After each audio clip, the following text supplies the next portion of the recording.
আচ্ছা, আপনিও কি জুয়েলারি শপ থেকে সোনা কেনার কথা ভাবছেন বা গোল্ডে কি আপনি ইনভেস্ট করতে চাইছেন, কিন্তু আপনার মধ্যেও অনেক ধরনের কনফিউশন ক্রিয়েট হয়ে গেছে যে গোল্ডের প্রাইস কি এখন কমবে কি কমবে না, গোল্ডের প্রাইস কি 1 লাখের নিচে আসবে কি আসবে না। দেখুন, আমি তার জন্য আপনাকে বলবো যে আপনারা কিছুদিন ওয়েট করে যাওয়া উচিত, কেননা গোল্ডের মধ্যে একটা হেলদি কারেকশন আসতে চলেছে। এটা আমি বলছি না, বলছে মর্নিং স্টারের অ্যানালিস্ট। লাস্ট ইয়ারের যদি আমরা রিটার্ন দেখি তাহলে অলমোস্ট 24 to 25 এর মধ্যে আমাদেরকে গোল্ড 34 to 36% অলরেডি রিটার্ন দিয়ে দিয়েছে। তাহলে এতটা রিটার্ন দেওয়ার পর, যেটা অন্য কোনো মার্কেটে দেয়নি, শুধুমাত্র গোল্ডে আমাদেরকে এতটা রিটার্ন দেওয়ার পরেও কোনো বুল রান পেন্ডিং আছে। এখন আপনাদের মধ্যে অনেক ধরনের কোশ্চেন অ্যারাইজ হবে যে গোল্ডের দাম যে বেড়ে চলেছে এটা কি কারণে বেড়ে চলেছে, গোল্ডের দাম যদি 1 লাখ টাকা থেকে ক্র্যাশ করে তাহলে সেটা কবে করবে, আমরা সেটা কিভাবে জানবো যে গোল্ডের প্রাইসটা 1 লাখের নিচে নামবে কি নামবে না। কেননা সবসময় তো আর ইউটিউব দেখা পসিবল না, আমাদের নিজেদেরকেও কিছুটা অ্যানালিসিস শিখে রাখা উচিত, যেই অ্যানালিসিসগুলো আমরা করে খুব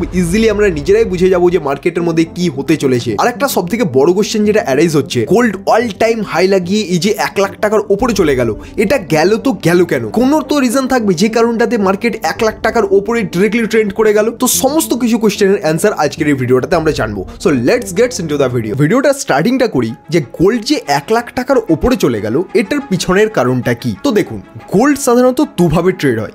একটা গোল্ড ট্রেড হয় ইন্টারন্যাশনাল মার্কেটে, সেকেন্ড গোল্ড ট্রেড হয় ইন্ডিয়ান মার্কেটে, যেটাকে আমরা ন্যাশনাল ট্রেড হিসাবে কাউন্ট করি। এবার এই যে ইন্টারন্যাশনাল যেই ট্রেডটা হয়, এই ইন্টারন্যাশনাল গোল্ড ট্রেডে বা ইন্টারন্যাশনাল সোনার ট্রেডে এটা কিন্তু হয় ইউএসডি দিয়ে। এখন ইউএসডি কি? ইউএসডি হচ্ছে ডলার। যখন ইন্টারন্যাশনাল মার্কেটে ট্রেড হচ্ছে তখন কিন্তু ডলার দিয়ে ট্রেড হচ্ছে। আর আমাদের ইন্ডিয়ার মার্কেটে আজকের দিনে $1 সমান হচ্ছে 85 টাকা। এবার যদি কথা বলি ন্যাশনাল মার্কেটের, তাহলে ন্যাশনাল মার্কেটে কিন্তু বা ইন্ডিয়ার মধ্যে যে ট্রেডটা হয় সেই ইন্ডিয়ার মধ্যে ট্রেডে অনেকটা ডিফারেন্স চলে আসে। কিভাবে? ফার্স্ট অফ অল, গোল্ডটা যখন বাইং করা হয় তখন আমরা ইন্ডিয়ার মধ্যে বাইং করছি ইন্ডিয়ান কারেন্সি দিয়ে। ইন্ডিয়ান কারেন্সির ভ্যালু হচ্ছে 85 টাকা $1 সমান। এবার ধরুন গোল্ডের প্রাইস ইন্টারন্যাশনাল মার্কেটে কিছুটা স্পাইক করে ওপরে বেড়ে গেল, ধরুন 10 টাকা থেকে 15 টাকা চলে গেল, 5 টাকা বাড়লো ইন্টারন্যাশনাল মার্কেটে। কিন্তু ইন্ডিয়ান মার্কেটে ওই 5 টাকাটা তো বাড়বেই বাড়বে, তার সঙ্গে যেহেতু ইন্টারন্যাশনাল মার্কেটে ট্রেড হচ্ছে সেটা ইউএসডিতে, আর 1 ইউএসডি সমান হচ্ছে 85 টাকা সেই সময়। এবার ধরুন সেই ট্রেডটা হতে হতে 1 সপ্তাহ পর দেখা গেল 85 টাকা থেকে সেটা 90 টাকা হয়ে গেছে $1 সমান। সুতরাং কি হলো, মার্কেটের মধ্যে 10 টাকা থেকে 5 টাকা গোল্ডের প্রাইস তো বাড়লো, 5 টাকা বাড়লো ওখানে, তার সাথে এই যে $1 সমান যে 85 থেকে 90 টাকা চলে গেল, মানে এখানেও 5 টাকা বাড়লো। তো এই যে টোটাল 5 টাকা গোল্ডে বাড়লো আর 5 টাকা যে ইউএসডিতে বাড়লো, এইটা টোটাল মিলিয়ে ইন্ডিয়ার মার্কেটে গোল্ডের উপর ভলিউম শো করে। এবার আপনি যখন ইন্টারন্যাশনাল মার্কেটের গ্রাফ দেখবেন তখন দেখবেন ওখানে কিন্তু অনেক রকম ক্র্যাশ আসতেই থাকে গোল্ডে, কিন্তু ইন্ডিয়ান মার্কেটে যখন আপনি দেখবেন তখন অতটা কোনো স্পাইকই নেই নিচের দিকে। মার্কেট অল টাইম একটা ভালো একটা উপরের দিকে যেতেই থাকে। মার্কেটের মধ্যে কারেকশন যদি আসে, খুব শর্ট কারেকশন আছে বা হোল্ড হয়ে গেলে কিছুদিনের জন্য হোল্ড হয়ে যায়, কিন্তু ওটার প্রাইস খুব একটা ক্র্যাশ করে না। ইন্টারন্যাশনাল মার্কেটের তুলনায় ইন্ডিয়ান মার্কেট কিন্তু অনেকটা সেফ এবং অনেকটা ট্রেন্ডিং। তো শুধুমাত্র ইন্টারন্যাশনাল কারেন্সি এবং ন্যাশনাল কারেন্সি এগুলোর জন্যও না, আরো কিছু রিজন আছে যেই রিজনগুলোর জন্য এটার প্রাইস একটা বুলিশ মুভ শো করেছে আমাদেরকে মার্কেটের মধ্যে। এবার সেকেন্ড রিজনটা আমরা দেখিনি। আমেরিকা কিন্তু সমস্ত দেশের উপরেই ট্যাক্স চাপিয়ে দিয়েছিল বা কর চাপিয়ে দিয়েছিল, যেই করটার জন্য পুরো ইন্ডিয়ান মার্কেট ক্র্যাশ করে গেছিল।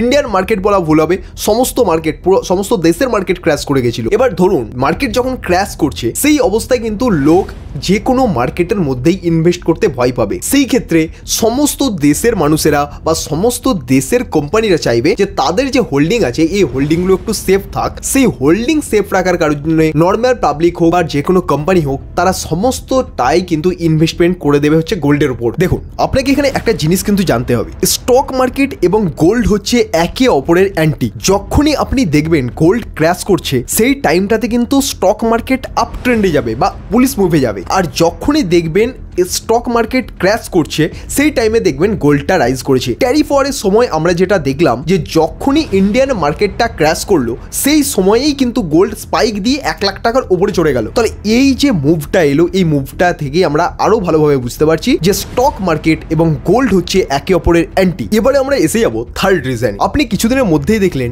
ইন্ডিয়া পাকিস্তান, ইসরায়েলের সঙ্গে গাজা, রাশিয়ার সঙ্গে ইউক্রেন, এত যুদ্ধ চলছে, মানে অলমোস্ট এখানে আপনি বলতেই পারেন যে ভালোই একটা ওয়ার টাইপ সিচুয়েশন ক্রিয়েট হয়ে গেছে। কিন্তু এইরকম যখন কোনো সিচুয়েশন ক্রিয়েট হয়, সেই সিচুয়েশনে এফআইআই বা ফরেন ইনস্টিটিউশনাল ইনভেস্টর যারা অন্য দেশের কোম্পানিতে ইনভেস্ট করে, সেই সমস্ত কোম্পানি, তারপর ডিআইআই মানে ডোমেস্টিক ইনভেস্টর, তো এই সমস্ত ইনভেস্টররা কিন্তু স্টক মার্কেটের মধ্যে ইনভেস্ট করা তখন অতটা পছন্দ করে না। যদি ওয়ার্ল্ডে কোনো কান্ট্রির সাথে কোনো কান্ট্রির যুদ্ধ বেঁধে যায়, সেক্ষেত্রে ম্যাক্সিমাম চান্সেস থাকে সেই স্টক মার্কেটটার পড়ে যাওয়ার। সেই ক্ষেত্রে কিন্তু এখানে বেস্ট একটা অপশন যেটা হবে সেটা হচ্ছে গোল্ড। শুধুমাত্র গোল্ডে সেই টাইমটাতে সব থেকে বেশি লোকে ইনভেস্টমেন্ট করে দিয়েছে, যে কারণে মার্কেটের মধ্যে আপনি আজকে গোল্ড দেখছেন 1 লাখ টাকা ক্রস করে গেছে জাস্ট 10 গ্রামের দাম। তো দেখুন, আমাদের মধ্যে এখানে তো অলমোস্ট ক্লিয়ার হয়ে গেল যে গোল্ড 1 লাখ টাকার ওপরে কেন গেছে। এখন আমাদের মধ্যে আরেকটা কোয়েশ্চেন আসবে, তাহলে গোল্ডের দামটা আরো বাড়বে না আরো কম পড়বে, আমরা সেটা কিভাবে জানবো?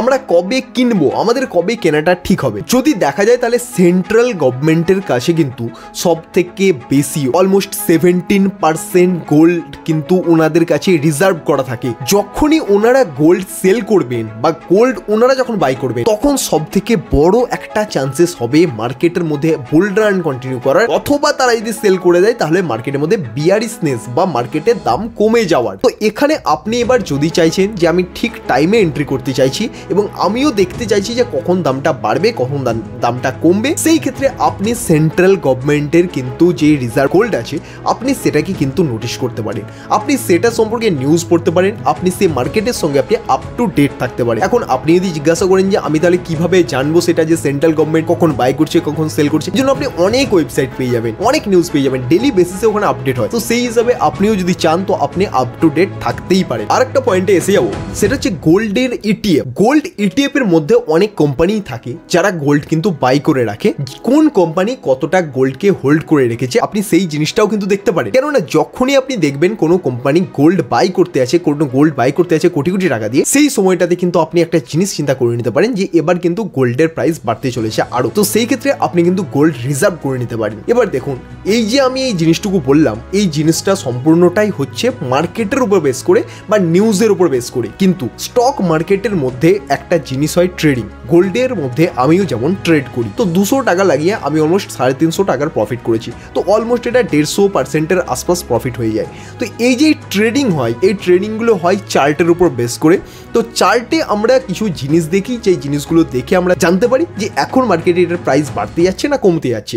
তো আমি যেমন ওই টাইমটাতে অ্যানালিসিস করে আমি বুঝতে পেরেছিলাম এটার প্রাইস বাড়তে যাচ্ছে, সেই বেসিসে আমি ওখানে ট্রেডটা নিয়ে নিয়েছিলাম। হোয়াটসঅ্যাপ গ্রুপেও ফ্রিতে আমি দিলাম যে আপনারাও যদি চান তাহলে এই ট্রেডটা নিতে পারেন। তো আপনি নিজেও যদি চান যে ওই গ্রুপটাতে আমি অ্যাড হবো, তাহলে আপনি আমাকে জাস্ট কমেন্ট সেকশনে কমেন্ট করুন, এবং হোয়াটসঅ্যাপের লিঙ্কটা ডিসক্রিপশন বক্সে আছে, আপনি ওখানে নাম্বারটা নিয়ে আপনি কিন্তু আমাকে মেসেজ করে দিতে পারেন। এই অ্যানালিসিসের থ্রু দিয়েই কিন্তু আমি বুঝতে পেরেছিলাম মার্কেট উপরে যাবে। সেই বেসিসে এবার চার্টটা দেখেও তো আমি কিছু বুঝতে পারছি যে ফিউচার এটার কি হতে পারে। আমি ওই অ্যানালিসিসের থ্রু দিয়ে আমি যতটা এখন বুঝতে পারছি, আপনি অলমোস্ট যদি 2 সপ্তাহ মতো যদি ওয়েট করে যান, তাহলে 2 সপ্তাহের মধ্যে আপনি কিন্তু ফাইনাল রেজাল্ট পেয়ে যাবেন। কেননা মার্কেটের মধ্যে এখন একটা বিয়ারিশনেস আমিও দেখতে পাচ্ছি, তো মার্কেটটা ক্র্যাশ করার অনেকটা বেশি চান্সেস এখন কিন্তু আছে। আপনি যদি এখন রিস্ক নিয়ে ইনভেস্টমেন্ট করতে চান সেটা আপনি করতে পারেন, সেটা আপনার ব্যাপার, কেননা আপনি ইনভেস্ট করবেন আপনার টাকা। তো সেই ক্ষেত্রে আপনি যদি চান এখনো ইনভেস্ট করতে, আপনি করতেই পারেন। এখন আপনি যে ইনভেস্টমেন্টটা করবেন সেটা কিন্তু 10 বছর 15 বছরের জন্য আপনাকে থিঙ্কিং রেখে করতে হবে। 10-15 বছর পর অফকোর্স গোল্ডের প্রাইস বেড়ে যাবে, কিন্তু